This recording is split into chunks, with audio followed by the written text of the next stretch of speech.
أعوذ بالله من الشيطان الرجيم. بسم الله الرحمن الرحيم. قل يا أهل الكتاب تعالوا إلى كلمة سواء بيننا وبينكم ألا نعبد إلا الله ولا نشرك به شيئا ولا يتخذ بعضنا بعضا أربابا من دون الله فإن تولوا فقولوا اشهدوا بأننا مسلمون. صدق اللہ العلی العظیم. کل یہ بات بیان ہو رہی تھی کہ 60 آدمی پر وفد نجران جو حضور کریم صلی اللہ علیہ وسلم کے پاس آیا.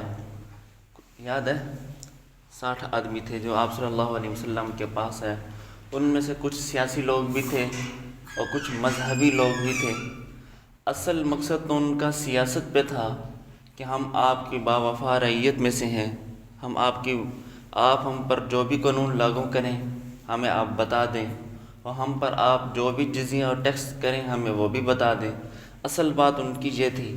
لیکن کیونکہ مذہبی لوگ بھی تھے اس کے اندر، تو عیسیٰ علیہ السلام کے بارے میں بات ہوگی تو آپ صلی اللہ علیہ وسلم نے ان کو چیلنج دیا، مباہلہ چیلنج دیا ان کو کہ آؤ ہم میدان میں چلتے ہیں، آج حق اور باطل کا فرق پتہ چل جائے گا، امتیاز ہو جائے گا، آؤ ہم چلتے ہیں. لیکن وہ لوگ نہیں مانے، کیونکہ ان کو پتہ تھا اس مقام پر یہودی بھی تھے، مشرک بھی تھے، مجوسی بھی تھے، صاحب لوگ بھی تھے. مجوسی لوگ انجیل کو ماننے والے تھے، صاحب یہ کہتے ہیں ہم زبور کو مانتے ہیں، یہ لوگ موجود تھے. انہوں نے یہ سوچا کہ اگر ہم آج محمد الرسول اللہ صلی اللہ علیہ وسلم کے ساتھ چیلنج مقابلہ کرتے ہیں تو ہم تباہ ہو جائیں گے، ہم پوری قوم کے اندر برباد ہو جائیں گے، ہمارا نام ختم ہو جائے گا. انہوں نے پھر چیلنج قبول نہیں کیا. تو اللہ تبارک و تعالی نے اپنے پیارے حبیب پیغمبر مصطفیٰ صلی اللہ علیہ وآلہ وسلم سے فرمایا کہ میرے حبیب یہ لوگ یہاں جمع تو ہیں، یہ اہل کتاب، یہ جو آسمانی کتاب کو ماننے والے ہیں، یہ مجوسی ہیں، نصرانی ہیں، ان کو آپ دعوت دو، ان کو توحید کی دعوت دو. ایمان لائیں گے تو یہ بچ جائیں گے، نہیں تو یہ برباد رہ جائیں گے. آپ ان کو دعوت دو. کیا دعوت دو؟ قل یا اہل الکتاب تعالوا الی کلمۃ سواء بیننا وبینکم. قل آپ فرما دیجئے اے اہل کتاب، او ہم ایک بات پر برابر ہیں، بیننا وبینکم، ہم میں اور تم میں جو، یعنی کہ اللہ کے نبی نے ان سے یہ کہا کہ میں تمہیں اس بات کی دعوت دیتا ہوں، ہم ایک بات پر ہم دونوں پکے ہیں. آپ بھی کہتے ہو اور میں بھی کہتا ہوں، آپ مانتے ہیں اور میں بھی مانتا ہوں. وہ کیا ہے کہ آپ لوگ یہ کہتے ہو کہ اللہ نعبد الا اللہ، تم اللہ کے علاوہ کسی کی عبادت نہ کرنا. لیکن تمہارا یہ دعویٰ غلط ہے. ہم بھی یہ کہتے ہیں، آپ صلی اللہ علیہ وسلم ان لوگوں سے فرما رہے ہیں کہ ہم بھی یہ دعویٰ کرتے ہیں اللہ کے سوا کسی کی عبادت نہ کرو، اور تم بھی یہ کہتے ہو اللہ کے سوا کسی کی عبادت نہ کرو، اور ہمارا دعویٰ ٹھیک ہے، ہم عمل کر کے تم کو بتاتے ہیں ہم اللہ کے علاوہ کسی کی عبادت نہیں کرتے. تم زبان پر کچھ کہتے ہو، دل میں کچھ رکھتے ہو، عمل کے طور پر تم نہیں مانتے، یعنی کہ تم ٹھیک نہیں ہو. آج کل کے جس طرح اہل بدعت لوگ ہیں، یہ کیا کہتے ہیں؟ یہ کہتے ہیں ہم اللہ کو مانتے ہیں، محمد الرسول اللہ کو آخری پیغمبر مانتے ہیں. پھر کیا کرتے ہیں؟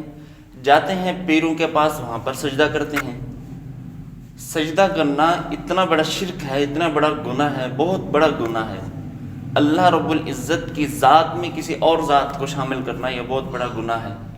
یعنی اللہ رب العزت نے فرمایا میں قیامت کے دن سب کو معاف کر دوں گا لیکن مشرک آدمی کو معاف نہیں کروں گا. یہ شرک ہے وہاں پر سجدہ کرنا. آقا کریم سرور کائنات صلی اللہ علیہ وسلم نے کیا فرمایا کہ اگر اللہ کے علاوہ کسی ذات کو سجدہ کرنا ہوتا تو میں بیوی کو کہتا تھا اپنی خاوند کو سجدہ کر. لیکن سجدہ کرنا نہیں ہے اس شریعت میں، سجدہ بالکل، سجدہ تعظیمی بھی واجب نہیں ہے. پھر لوگ کیا کہتے ہیں، اچھا تو پھر یوسف علیہ السلام کے بھائی نے، ان کے والد نے ان کو سجدہ کیوں کیا تھا؟ ارے بھائی وہ تو سجدہ ان کی شریعت میں سجدہ تعظیمی جائز تھا. اب اس امت میں، اس شریعت میں سجدہ یہ جائز نہیں ہے، تو یہ سجدہ کرتے ہیں، پھر ان پیروں سے مانگتے ہیں۔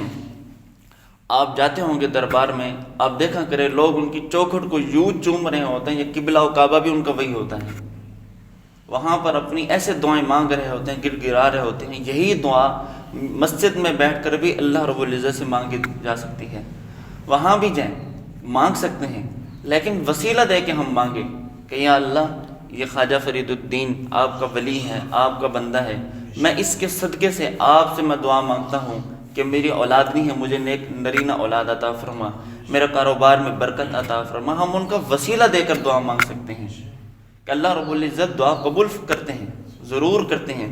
اچھا میری ایک بات اور بھی ہے، جب یہ لوگ وہاں پر جا کر دعا کرتے ہیں دعا قبول بھی ہو جاتی ہے، یہاں دعا کرتے ہیں دعا قبول نہیں ہوتی، تو یہاں پر وہ ان کا ذہن سازی خراب ہو جاتی ہے کہ یار ہم اپنا عقیدہ بھی غلط کر دیتے ہیں کہ یار ہم یہاں دعا کرتے ہیں دعا قبول نہیں ہوتی، مطلب پھر یہ ہوا کہ یہاں ہماری اللہ نہیں سنتا، وہاں ہماری پیر سنتا ہے۔ عقیدہ غلط ہوگی نا پھر۔ صرف یہی بات ہے، ہمارے دل میں ایمان اور یقین نہیں ہے، ہم اللہ کی ذات پہ یقین نہیں رکھتے، ایمان نہیں رکھتے، ہمارے دلوں میں پیر کا ایمان یقین بہت زیادہ بھرا ہوا ہے کہ اس پیر نے ہمیں دینا ہی دینا ہے، اور یقین اتنا پختہ ہے کہ وہ وہاں سے مل جاتا ہے۔ تو اس لیے ہماری اللہ کی ذات پہ ایمان نہیں ہے، یقین نہیں ہے۔ اللہ رب العزت ہم سب کو ایمان اور یقین عطا فرمائے اپنا۔ تو یہود و نصارہ بھی اس طرح کرتے تھے، مانتے عیسیٰ علیہ السلام کو تھے، کہتے یہ تھے کہ ہم اللہ کے علاوہ کسی کی عبادت نہیں کرتے۔ تو آپ صلی اللہ علیہ وسلم نے فرمایا تم ایسا نہ کرو، جس طرح تم بھی مجھے وعدہ دو میں بھی تمہیں وعدہ دیتا ہوں۔ میرا وعدہ یہی ہے، جس طرح میں زبان سے اقرار کر رہا ہوں، دل سے بھی اس کا اقرار کرتا ہوں، تسلیم کرتا ہوں، دل سے بھی اس کو میں مانتا ہوں کہ میں اللہ کے علاوہ کسی کی عبادت نہیں کروں گا۔ آپ بھی مجھے بتانا کہ آپ میرے ساتھ وعدہ کرو اللہ کے علاوہ کسی سے نیاز نہیں لینی، کسی کی تم نے عبادت نہیں کرنی، اللہ کے علاوہ کسی کو تم نے شریک نہیں ٹھہرانا۔ وَلَا يَتَّخِذَ بَعْضُنَا بَعْضًا أَرْبَابًا مِّن دُونِ اللَّهِ، یعنی کہ اللہ کے علاوہ ہم ایک دوسرے کے علاوہ کسی رب کو ہم نہ منائیں۔ فَإِن تَوَلَّوْا فَقُولُوا اشْهَدُوا بِأَنَّا مُسْلِمُونَ، یہاں پر اللہ رب العزت نے فرمایا کہ اگر یہ لوگ آپ کی اس بات کو قبول نہیں کرتے، اے ایمان والو آپ ان سے کہہ دو، آپ ان سے یہ بات کہہ دو، ان مجوسی تھے، یہود و نصارہ سے، مشرکوں سے، اہل عرب میں سب سے بڑی تعداد مشرکوں کی ہے، اس کے بعد یہودیوں کی ہے، پھر نصارہ، مجوسی اور عیسائی لوگ ہیں وہ بہت تھوڑے ہیں، لیکن زیادہ تر مشرکوں کی تعداد بہت زیادہ ہے، شرک کرنے والے۔ اللہ رب العزت نے فرمایا کہ اے اہل ایمان والے مؤمنین، آپ ان لوگوں سے کہہ دو تم اگر مانتے ہو تمہاری یہ کامیابی ہے، اگر تم یہ بات نہیں مانتے، اللہ رب العزت کی یہ بات نہیں مانتے، آپ صلی اللہ علیہ وسلم کی یہ تبلیغ و دعوت کو آپ قبول نہیں کرتے، ہمیں آپ کی کوئی پرواہ نہیں ہے، ہم تو یہ بات ماننی ہے، ہم اللہ اور اللہ کے رسول کی بات کو ہم مانیں گے۔ دعا ہے کہ اللہ رب العزت ہمیں بھی اپنے حبیب صلی اللہ علیہ وسلم کی سنتوں پر عمل کرنے کی توفیق عطا فرمائے۔ ایک اور بات رہے گی، جب آپ صلی اللہ علیہ وسلم نے یہ بات ان سے کہی کہ تم اپنے پیروں سے، اپنے رہبان سے تم مانگتے ہو، تو اس وقت حضرت عدی بن حاتم رضی اللہ تعالیٰ عنہ یہ بھی شریک تھے، یہ پہلے مشرک تھے، پھر بعد میں یہ مجوسی بن گئے، یہ عیسیٰ علیہ السلام کے پیروکار میں یہ بڑے پھر بن گئے، کیونکہ ان کے پاس علم بہت بڑا تھا، پادری بن گئے۔ انہوں نے یہ کہا آپ صلی اللہ علیہ وسلم کو، یا رسول اللہ میں بھی پادری رہا ہوں، مبلغ رہا ہوں، ان کو تبلیغ کرتا رہا، میرے علم میں نہیں ہے، یہ لوگ پیروں سے کیسے مانگتے ہیں؟ تو آپ صلی اللہ علیہ وسلم نے ان سے فرمایا، عدی بن حاتم، یہ حاتم تئی ان کے والد تھے، تئی ان کا قبیلہ تھا، جس کی وجہ سے یہ حاتم تئی ان کی طرف نسبت کی جاتی ہے، قبیلہ تئی کی طرف۔ تو آپ صلی اللہ علیہ وسلم نے ان سے فرمایا کہ آپ کے اگر پیر اور آپ کے مولوی یہ کہہ دیتے بغیر کسی شرعی حجت کے، یعنی ایسی بات کہہ دیتے کہ یہ چیز حرام ہے، یہ چیز حلال ہے، آپ کو نہ قرآن مجید بتاتے ہیں، نہ تمہیں حدیث بتاتے ہیں، نہ کوئی فقہی اجتہادی کو مسئلہ بتاتے ہیں، ایسی اپنی طرف سے حلال حرام، حرام کو حلال کہہ رہے ہوں، آپ مانتے ہیں؟ کہتے جی ہم مانتے تھے، ہم تو یہ بات کرتے تھے۔ تو آپ صلی اللہ علیہ وسلم نے ان سے فرمایا یہی تو چیز ہے، تم اپنے پیروں کی مانتے ہو، اتخذوا احبارهم ورهبانهم اربابا من دون اللہ، یہی تو بات ہے کہ تم اپنے مولوی اور پیروں کی بات مانتے تھے کہ آج کے بعد تم نے ان کی بات نہیں مانتی۔ ہاں اگر وہ تمہیں شریعت کی بات کہے، یعنی کہ آج کل جس طرح یہ پیر کہہ دیتے ہیں، یہ آپ پیر کہتے ہیں، وہ عورت آئی کہ جی میرا یہ مسئلہ ہے، پیر نے یہ کہہ دیا کہ آج کے بعد تو نے بڑا گوشت نہیں کھانا، کیوں؟ اس کے ساتھ کیا تعلق؟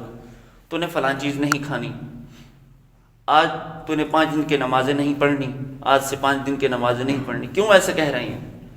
حلال چیز کو حرام کی طرف کیوں منسوب کر رہے ہیں؟ حرام کو حلال کیوں کہہ رہی ہیں؟ تو یہی ہے۔ ہاں اگر وہ حلال چیز کو وہ جو بھی حکم کر رہا ہے، کسی چیز کے حکم شریعت کے ساتھ قرآن مجید حدیث سے حوالہ دے رہا ہے، یعنی آپ صلی اللہ علیہ وسلم نے یہ چیز ہمیں حکم فرمائی، اللہ تعالیٰ نے قرآن مجید میں بیان فرمایا، یہ فقہی مسئلہ ہے کہ سب سے بڑے برگزیدہ پیغمبر حضرت ابراہیم علیہ السلام کی بہت بڑی شخصیت ہے اس مخلوق میں، لیکن یہ بات سب جانتے ہیں ان سے بڑی شخصیت آپ صلی اللہ علیہ وسلم کے علاوہ اور کوئی نہیں تھی۔ سب سے بڑی شخصیت آپ صلی اللہ علیہ وسلم کی ذات اطہر مطہر تھی، لیکن وہ مجوسی نصرانی یہ لوگ یہ کیا کہتے تھے کہ ہماری جو نسب اور سلسلہ جو ملے ہوں ابراہیم تک ملے، سب یہی کہتے تھے ہم ابراہیم علیہ السلام سے ہیں، کیونکہ وہ برگزیدہ تھے، ان کی شخصیت بڑی تھی۔ آپ صلی اللہ علیہ وسلم کا اس دور میں تو وہ انکار کرتے تھے، اگر اقرار کرتے تو مسئلہ کیا تھا؟